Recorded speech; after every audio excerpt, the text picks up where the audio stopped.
Lorsque j'entends le nom d'Audrey Hepburn, je pense immédiatement à la grâce et à l'élégance. Cependant, sous les paillettes et le glamour d'Hollywood se cache une histoire qui peut émouvoir même les personnes les plus insensibles. Aujourd'hui, le fils d'Audrey a officiellement confirmé ce que de nombreuses personnes pensaient depuis toujours au sujet de la célèbre artiste. C'est grâce à sa découverte que la femme extrêmement douée qui a conquis le cœur. De nombreuses personnes à travers le monde se retrouvent sous les feux de la rampe. Cependant, c'est le chapitre qui n'a pas été révélé qui risque de vous surprendre le plus. Alors qu'elle était confrontée à sa propre mort, quelles ont été ses émotions et ses pensées? Les réponses peuvent vous surprendre. Les débuts de la vie et les luttes en temps de guerre. Les aventures d'Audrey Hepburn commencent en Belgique en 1929. Sa mère, Ella, est une baronne hollandaise et son père, Joseph, est un commerçant britannique. Ses deux parents font partie de la classe la plus aisée de l'époque. La richesse de ses parents et la nature de leur travail les obligeant à voyager souvent. L'enfance d'Audrey est caractérisée par une grande excitation et une grande fébrilité. Malheureusement, l'éducation agréable d'Audrey n'a pas duré très longtemps, car son père a abandonné la famille alors qu'elle n'avait que 6 ans. Cet incident a profondément marqué Audrey et a été une expérience douloureuse pour elle. Il est possible que le fait de nous avoir quittés m'ait laissé un sentiment de malaise pour le reste de ma vie. Audrey a déclaré que cet événement avait également eu un impact profond sur sa mère, car elle a révélé qu'elle la trouvait souvent en train de pleurer. Pendant la nuit, elle pleurait à chaudes larmes. Chaque fois que je me trouvais dans la pièce voisine, je pouvais l'entendre pleurer. Je faisais un effort pour être avec elle. Lorsqu'il a disparu, j'ai ressenti un profond sentiment de perte et de nostalgie. Audrey a gardé une cicatrice du départ de son père. Au cours d'un documentaire, elle évoquera l'expérience émotionnellement dévastatrice qu'elle a vécue. Selon Hepburn, quand on est jeune, on ne peut pas vraiment comprendre le sentiment d'impuissance. Sa particularité est la situation où l'on ne comprend pas vraiment et où l'on est seulement conscient que son père est parti. C'est le premier coup dur que j'ai reçu quand j'étais jeune. C'est l'une des expériences traumatisantes qui m'a le plus marqué. L'absence du père d'Audrey n'a pas été la seule forme d'adversité qu'elle a rencontrée au cours de sa jeunesse. Quelque temps après le divorce de ses parents, en 1939, le Royaume-Uni déclare la guerre à l'Allemagne. La mère d'Audrey a déménagé la famille aux Pays-Bas dans l'espoir d'échapper aux dangers et de les protéger. Mais le destin en a voulu autrement.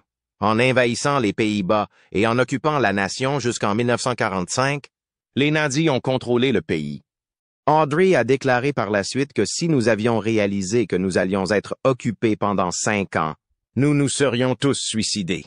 Cette occupation a eu un impact significatif sur sa famille. Dans une semaine, dans 6 mois ou même l'année prochaine, nous imaginions que ce serait peut-être fini. C'est ainsi que nous avons pu survivre. Au cours d'un entretien, elle a divulgué des informations troublantes sur cette rencontre. En raison des tirs incessants qui avaient lieu dans notre maison, il est arrivé un moment où nous avons été obligés de nous réfugier dans le sous-sol. Nous dormions sur des matelas et attendions la fin des tirs. Mes oncles ont été exécutés après avoir été enlevés de leur maison et fusillés. Il a été décidé d'envoyer un frère en Allemagne. L'autre n'a jamais été révélé à personne. Pour la première fois, mes oncles faisaient une partie des otages tués en Hollande. En outre, c'est le moment qui a changé le cours des événements, puisque, à partir de ce jour, une clandestinité s'est mise en place.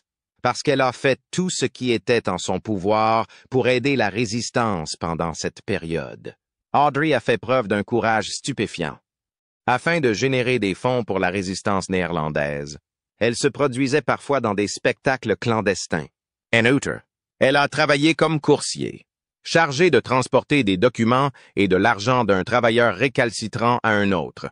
Le fait que les parents d'Audrey étaient des sympathisants nazis, ce qui sera révélé plus tard, rend ces actes encore plus significatifs et héroïques. Le fait que cette petite fille est courageuse, qui dansait en secret et vivait de bulbes de tulipes, devienne un jour l'un des symboles les plus vénérés d'Hollywood est une chose que personne n'aurait pu prédire à l'époque. Cependant, le conflit a eu un impact négatif. En raison du manque de nourriture, Audrey, ainsi qu'un grand nombre d'autres personnes, est devenue affamée. Pour survivre, ils se sont mis à consommer des bulbes de tulipes. Pouvez-vous imaginer cela? À la suite de ces épreuves, Audrey se retrouve avec des problèmes de santé qui l'accompagneront jusqu'à la fin de sa vie. À la fin de la guerre, Audrey et sa famille s'installent à Amsterdam. Sonia Gaskell, une professeure de ballet bien connue, est son professeur et c'est sous sa tutelle qu'elle suit sa passion pour le ballet. Audrey se plonge dans la danse, peut-être dans l'espoir de trouver dans ses mouvements une échappatoire aux horreurs de la guerre. Du ballet à Broadway. L'enthousiasme d'Audrey pour la danse est devenu le point central de sa vie après la guerre. Elle fait le voyage jusqu'à Amsterdam, où elle reçoit l'enseignement de la célèbre professeure Sonia Gaskell. À cette époque, sa famille n'a pas les mêmes moyens financiers que par le passé, et sa mère doit donc travailler pour une famille aisée pour subvenir à ses besoins. En 1948, Audrey fait ses débuts dans le film Seven Lessons, son premier film en néerlandais. Ce film marque son entrée dans le monde du spectacle. Après avoir accepté une bourse de ballet avec le Ballet Rambert, elle s'installe à Londres. C'est ce qui s'est passé plus tard dans l'année. Malgré la gratuité des cours, elle doit trouver un moyen de subvenir à ses besoins, ce qui l'incite à rechercher des emplois de mannequin à temps partiel. Presque immédiatement après, Rambert l'informe qu'elle ne pourra pas devenir danseuse étoile de son vivant. Cela est dû au fait qu'elle est très grande et fragile, deux manifestations de la famine à laquelle elle a dû faire face pendant la guerre. Audrey a décidé de se concentrer sur sa carrière d'actrice et a progressivement délaissé sa carrière de danseuse. En raison de son élégance naturelle et de son apparence distinctive, les directeurs de casting la remarquent, ce qui lui permet d'obtenir des rôles secondaires dans des films britanniques. En 1948, Audrey est présente dans une comédie musicale intitulée High Button Shoes, où elle joue le rôle d'une chorus girl. Elle apparaît également dans les films Sauce Tartare, 1949, et Sauce Piquante, 1950. Au cours de la même décennie, elle est employée comme danseuse au Ciro's London, une boîte de nuit très connue à l'époque. Lorsqu'Audrey est choisie pour jouer dans la pièce de théâtre Gigi à Broadway en 1951, c'est le moment qui va s'avérer décisif. Audrey reçoit des éloges pour sa performance, bien que la pièce soit critiquée pour son éloignement de la version cinématographique française.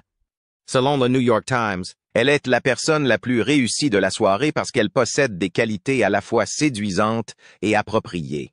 Selon Esquire, elle est capable de réaliser une performance athlétique qui serait embarrassante pour un meeting d'athlétisme.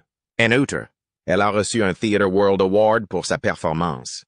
Le temps qu'Audrey a passé à Broadway était plus qu'un simple choix professionnel.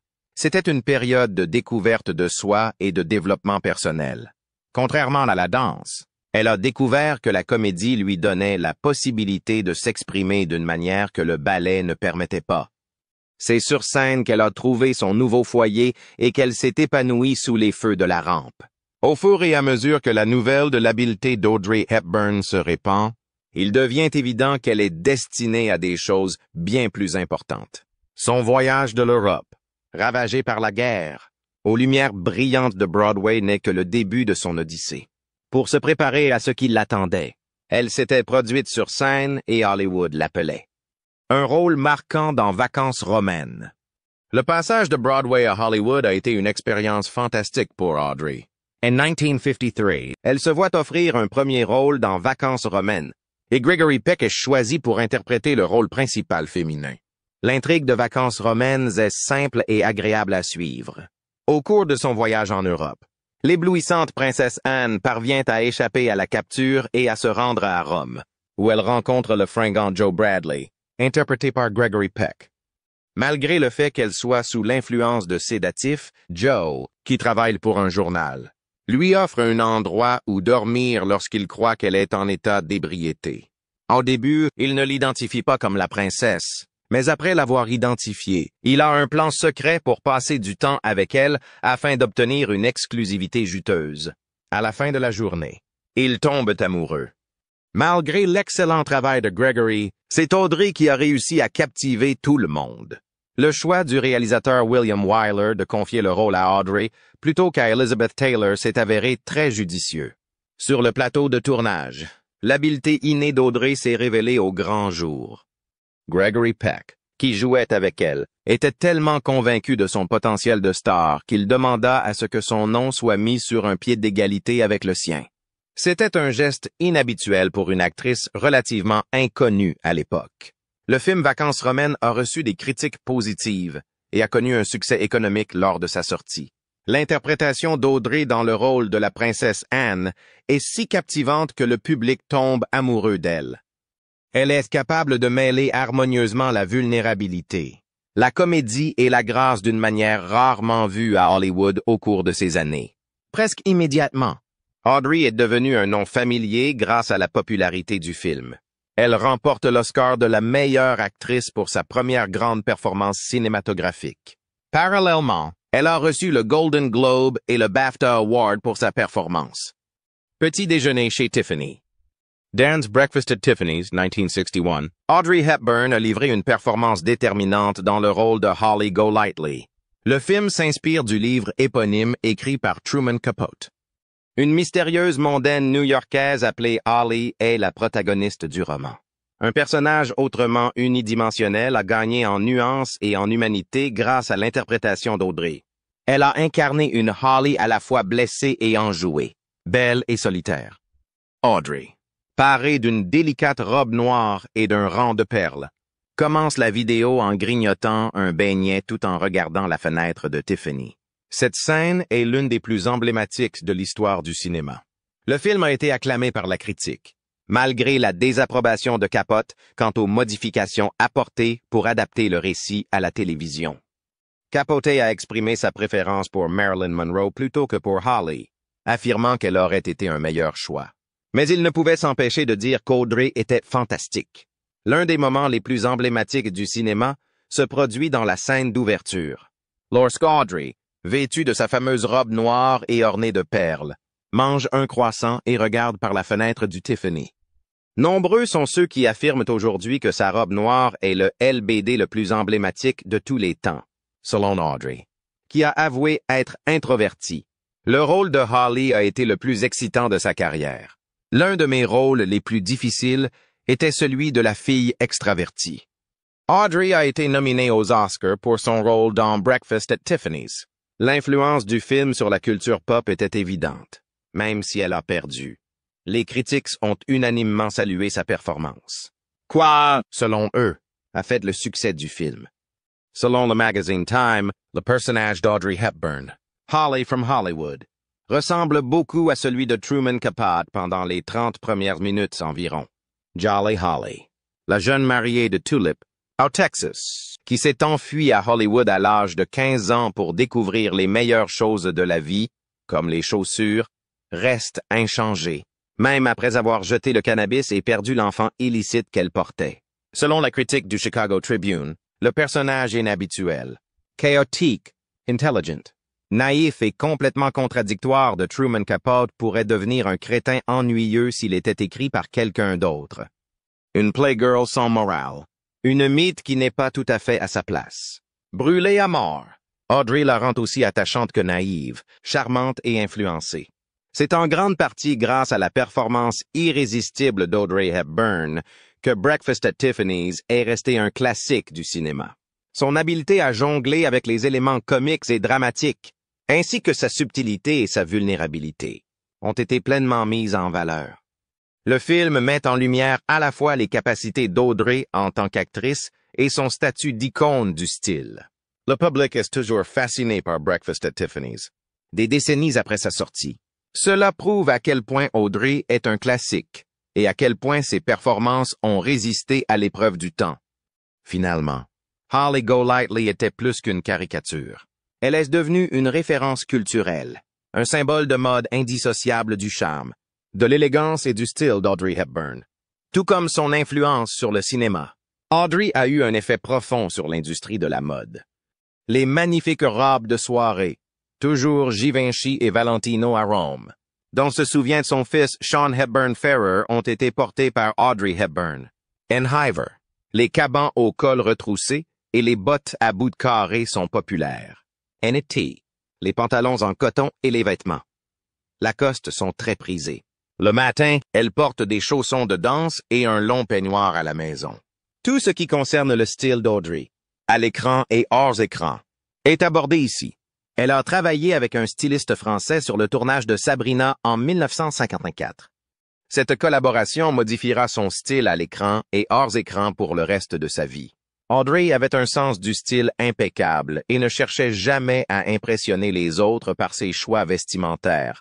Son goût pour l'élégance discrète attire l'attention sur sa silhouette élancée en toutes circonstances. Au lieu de suivre la foule, elle pense que les femmes devraient découvrir ce qui les rend uniques, plutôt que d'essayer d'attirer l'attention sur elles. Elle s'est tournée vers des vêtements de haute qualité qui mettaient en valeur ses meilleurs atouts. Audrey a opté pour un style plus discret, affirmant qu'il vaut mieux se faire remarquer lors d'un événement à cravate noire, sans veste, que l'inverse. L'un des moments les plus mémorables de l'histoire du cinéma s'est produit lorsqu'Audrey a revêtu la petite robe noire dans Breakfast at Tiffany's, Petit déjeuner chez Tiffany, portant des gants d'opéra, d'énormes lunettes de soleil et un collier de perles à plusieurs rangs.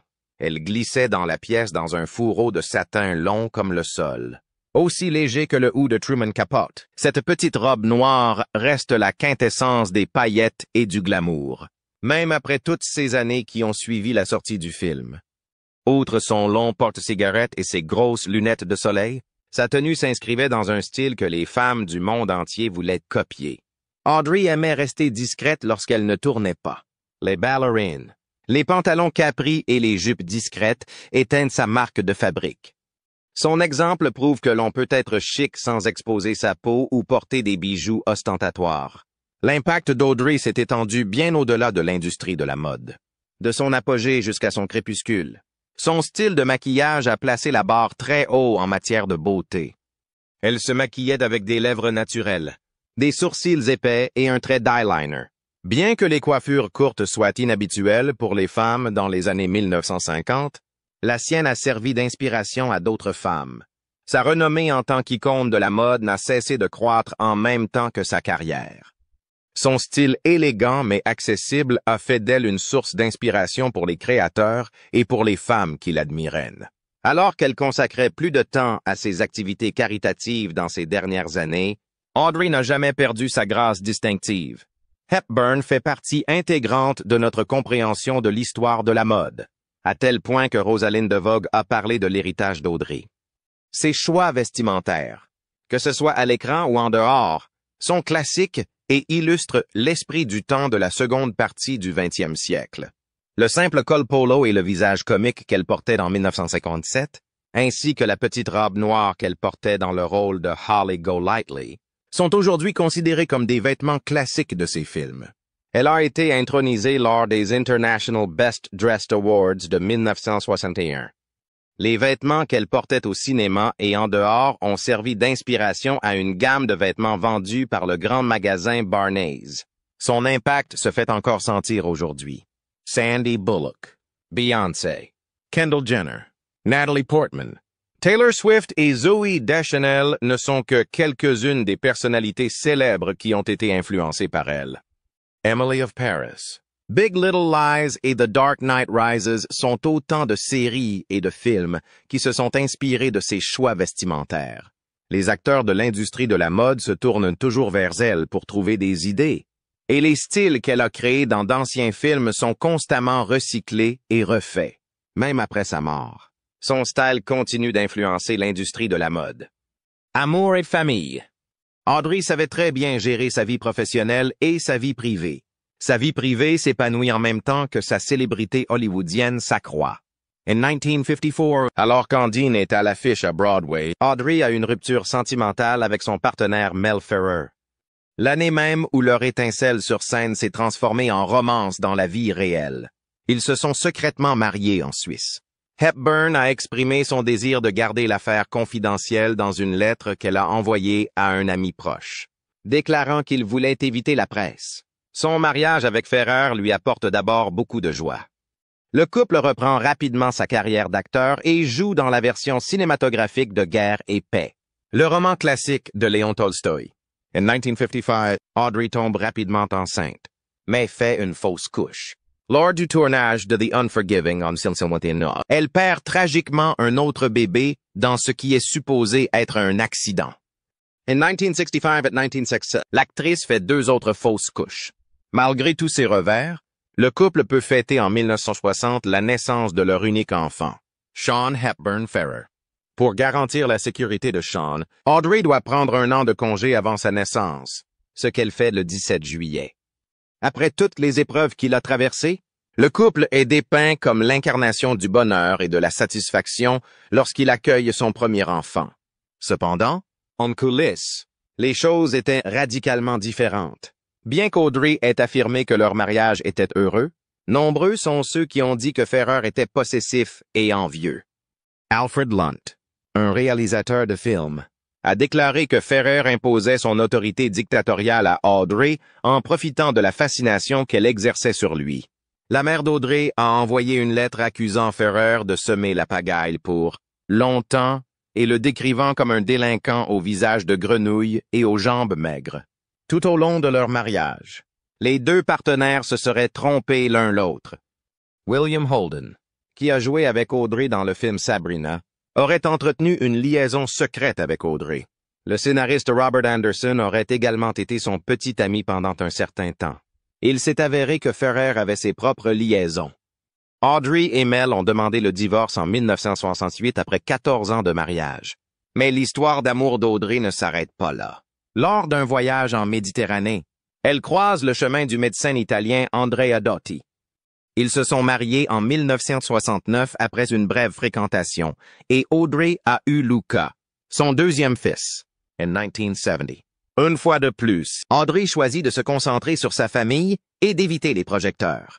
Mais ce mariage a également connu des problèmes. Leur relation était troublée par l'adultère présumé d'Andrea et ses fréquentes absences. Doty et Audrey divorcent en 1982 après 13 ans de mariage. Robert Wolders, un acteur néerlandais, est devenu l'amour d'Audrey pour la vie malgré ses tragédies personnelles. Alors qu'elle est encore mariée à Doty, elle rencontre Wolders en 1980. Ils sont tombés amoureux l'un de l'autre en un instant et ont commencé à passer des heures au téléphone à discuter. In 22nd Cent, Wolders a déclaré au People's Magazine, « Nous étions prêts à être ensemble. Nous étions chacun au milieu de nos propres crises personnelles lorsque nos chemins se sont croisés. Si le destin nous avait réunis plus tôt, nous n'aurions peut-être pas partagé les découvertes que nous avons faites et les choses que nous avons découvertes ensemble et qui ont eu un sens pour nous lorsque nous étions plus âgés et plus sages. Ils ont passé près de 10 ans à créer une vie commune. » Audrey appelait souvent Wolders son mari, bien qu'ils ne se soient jamais vraiment mariés. Elle les traitait plutôt comme un couple marié. Bien que leurs fans auraient aimé les voir se marier, le couple heureux était ravi de sa relation. Une autre chose qu'Audrey répondait lorsqu'on la questionnait était « Pourquoi changer quelque chose qui marche? » Je me souviens que Wolders avait déclaré à un intervieweur « C'est plus romantique de cette façon parce que ce n'est pas un autre morceau de papier, mais la loyauté l'un envers l'autre qui nous lie, comme l'a rapporté People. » Jusqu'à la mort d'Audrey, le couple a entretenu une relation forte. Et Wolders était plus qu'un simple associé. Il était l'ami d'Audrey dans ses activités caritatives. La maternité a été la principale responsabilité d'Audrey tout au long de sa vie. Ces garçons, répétait-elle sans cesse, étaient sa plus grande réussite. Elle s'est consacrée de tout cœur à offrir un environnement nourricier à ses enfants après que ses expériences en temps de guerre lui eurent inculqué un profond respect pour la famille. Faire en sorte que ses enfants se sentent aimés était son objectif, et elle l'a atteint. Sean, son fils, a déclaré à Fox News que les moments où il faisait rire sa mère sont ceux dont il se souvient le mieux. Elle riait du fond de son estomac chaque fois que je la faisais rire, a déclaré Sean. Apporter de la joie et du rire dans la vie d'une autre personne est l'un des aspects les plus gratifiants de toute relation. En outre, il a déclaré qu'il y a plusieurs moments où il réfléchit. Le jour où maman m'a envoyé à l'aéroport et où j'ai commencé mon premier travail est encore frais dans ma mémoire. Les larmes coulaient sur son visage lorsque j'ai fait demi-tour et que j'ai franchi les contrôles de sécurité. Maintenant que je suis parent et que je suis passé par là, je comprends. Les fois où j'ai pu la faire rire, cependant, ont été des moments de grande consolation pour moi. Des talents et des intérêts moins connus. Le monde entier connaissait Audrey Hepburn en tant qu'actrice de cinéma éblouissante mais elle était bien plus que ce que l'on croyait. Dans l'ombre, Audrey avait un large éventail d'intérêts et d'aptitudes, mais seuls quelques privilégiés les connaissaient. L'amour qu'elle portait au jardinage était l'une de ses passions. Elle prenait grand soin du magnifique jardin qu'elle avait dans sa maison en Suisse. Je l'ai entendu dire un jour que planter un jardin revenait à croire en l'avenir. Cette citation reflète parfaitement l'esprit du jardinage en tant que forme d'art remplie d'optimisme. Le jardinage a procuré à Audrey un sentiment de soulagement, car il lui a permis de se connecter au monde naturel et de détourner son attention du stress de son travail. En plus d'être une artiste talentueuse, elle était aussi une linguiste douée. Ayant passé son enfance en Europe à une époque de bouleversement, elle possède un talent naturel pour les langues. L'anglais, le néerlandais, l'italien, le français et l'espagnol sont autant de langues qu'elle maîtrise bien. Sa carrière d'actrice a bénéficié de cette capacité, qui l'a également aidée dans ses efforts ultérieurs dans le domaine de l'humanitaire. Audrey possède un certain nombre de talents cachés, dont son aptitude à la création. Le croquis et la peinture étaient deux de ses activités favorites, et elle produisait souvent de superbes œuvres d'art pour ses proches et ses amis. En outre, elle était une lectrice vorace. La littérature a été pour elle une source d'inspiration et de réconfort tout au long de sa vie, et sa maison était remplie de livres sur les sujets les plus divers. Elle citait parfois ses écrivains préférés et utilisait la littérature comme source d'inspiration. Audrey a un merveilleux sens de l'humour, ce qui peut en surprendre plus d'un. Elle était connue pour ses boutades intelligentes et aimait rire un bon coup pendant son temps libre. Grâce à son comportement amusant, ses coéquipiers ont souvent remarqué sa capacité à rendre l'atmosphère du plateau plus joyeuse. Un cœur d'humanitaire. Audrey a été choisie comme ambassadrice de bonne volonté de l'UNICEF, le Fonds des Nations Unies pour l'enfance, en 1989. Ce choix était lié aux événements de sa propre vie, et c'était donc plus qu'un simple travail pour elle. Audrey, qui a grandi en survivant à la Seconde Guerre mondiale, a beaucoup réfléchi à son dévouement à l'UNICEF. Elle n'avait jamais oublié l'aide qu'elle avait reçue aux Pays-Bas pendant et après la guerre, lorsqu'elle était jeune. Elle avait maintenant la possibilité d'y retourner et d'aider les enfants qui traversaient des épreuves similaires partout dans le monde. Audrey s'est rendue sans relâche dans certaines des régions les plus sous-développées et les plus déchirées par la guerre de la planète. Elle s'est rendue en Éthiopie, au Soudan, au Bangladesh, au Vietnam et dans bien d'autres pays, utilisant sa popularité pour attirer l'attention sur les souffrances des enfants défavorisés. Elle ne s'est pas contentée de donner son nom à la cause. Elle s'est également investie très activement.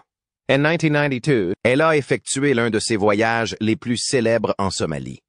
L'actrice a pu constater personnellement les terribles conséquences du conflit et de la famine sur la population locale au cours de sa tournée. Elle a persisté à se rendre dans des endroits éloignés pour aider les personnes dans le besoin et à ignorer les risques personnels. Comme elle l'a déclaré, vous découvrirez qu'en vieillissant, vous avez deux mains, l'une pour servir les autres et l'autre pour vous servir vous-même. Les expériences qu'elle a vécues dans son enfance l'ont aidée à s'engager totalement en faveur de l'UNICEF. Comme j'ai fait partie de ceux qui ont reçu de la nourriture et une aide médicale peu après la Seconde Guerre mondiale, a-t-elle déclaré un jour, « Je peux témoigner de ce que l'UNICEF représente pour les enfants. » Son lien réel avec le problème a donné à son plaidoyer une grande authenticité et une grande force. Cependant, même les lumières les plus brillantes peuvent s'éteindre, et le chemin sans prétention d'Audrey était sur le point de prendre une tournure tragique. Les derniers jours d'Audrey. Audrey a commencé à souffrir de terribles problèmes d'estomac au retour d'un voyage de l'UNICEF en Somalie en 1992. Elle a d'abord considéré qu'il s'agissait d'un stress lié au voyage, mais elle s'est vite rendue compte que c'était bien plus que cela. On lui a diagnostiqué un cancer rare, le pseudomyxome péritoné. Bien que la nouvelle l'ait choquée, Audrey l'a accueillie avec l'élégance dont elle avait fait preuve toute sa vie. Elle a simplement réagi, très déçue, lorsque son fils lui a annoncé qu'il lui restait à peine 3 mois à vivre. Malgré le pronostic, elle a été opérée pour tenter de retirer la tumeur, mais il était trop tard car le cancer s'était propagé. Malgré tout, son attention s'est portée sur les autres alors qu'elle luttait contre la maladie. Son principal regret a-t-elle déclaré, est de ne pas avoir pu continuer à travailler avec l'UNICEF. La vie privée d'Audrey a été violée lorsque les journalistes ont révélé des détails sur sa maladie au fur et à mesure que la nouvelle se répandait. Elle a choisi de consacrer ses derniers instants à partager l'amour et l'espoir avec ceux qui l'entourent, au lieu de se montrer rancunière. Elle a parlé de ses aspirations et de ses objectifs futurs, entretenant ainsi la bonne humeur de sa famille et de ses amis, alors même que sa propre santé se détériorait. Walders, son petit ami, a entendu les médecins lui donner 3 mois à vivre. Elle avoue sa peur de la souffrance, mais pas de la mort. Le dernier Noël. Audrey a commencé à souffrir de terribles problèmes d'estomac au retour d'un voyage de l'UNICEF en Somalie en 1992. Elle a d'abord considéré qu'il s'agissait d'un stress lié au voyage, mais elle s'est vite aperçue que c'était bien plus que cela. On lui a diagnostiqué un cancer rare, le pseudomyxome péritoné. Bien que la nouvelle l'ait choquée, Audrey l'a accueillie avec l'élégance dont elle avait fait preuve toute sa vie. Elle a simplement réagi, très déçue, lorsque son fils lui a annoncé qu'il lui restait à peine 3 mois à vivre. Malgré le pronostic, elle a été opérée pour tenter de retirer la tumeur, mais il était trop tard car le cancer s'était propagé. Malgré tout, son attention s'est portée sur les autres alors qu'elle luttait contre la maladie. Son principal regret, a-t-elle déclaré, est de ne pas avoir pu continuer à travailler avec l'UNICEF. La vie privée d'Audrey a été violée lorsque les journalistes ont révélé des détails sur sa maladie au fur et à mesure que la nouvelle se répandait. Elle a choisi de consacrer ses derniers instants à partager l'amour et l'espoir avec ceux qui l'entourent, au lieu de se montrer rancunière. Elle a parlé de ses aspirations et de ses objectifs futurs, entretenant ainsi la bonne humeur de sa famille et de ses amis, alors même que sa propre santé se détériorait. Walders, son petit ami, a entendu les médecins lui donner 3 mois à vivre. Elle a admis qu'elle avait peur de la souffrance, mais pas de la mort. Notre voyage d'aujourd'hui s'achève. Laissez-moi